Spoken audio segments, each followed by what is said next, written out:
The video shows the usage of the input template text action. The page implements a text area. We demonstrate how to enter dynamic template text in it. Run the demo recipe directly. You can find this example in public reps.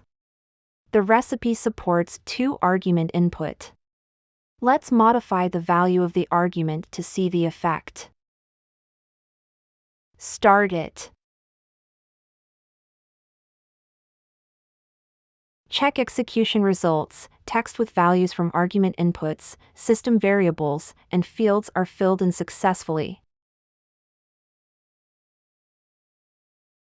Open the recipe to view implementation details.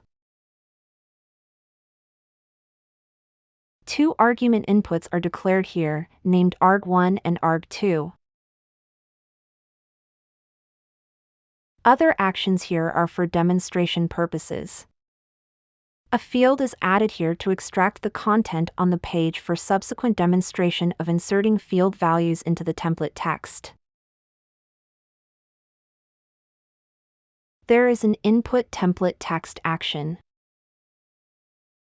The template text, embedded with arguments, system variables, and fields.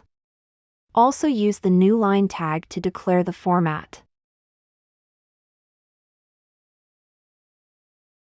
Below the text box, you can select the arguments and fields you want, click the Insert button on the right, and insert them at the current position of the text. Simulating this action will insert the template text. Among them, the final values of arguments, fields, and system variables will be determined at runtime.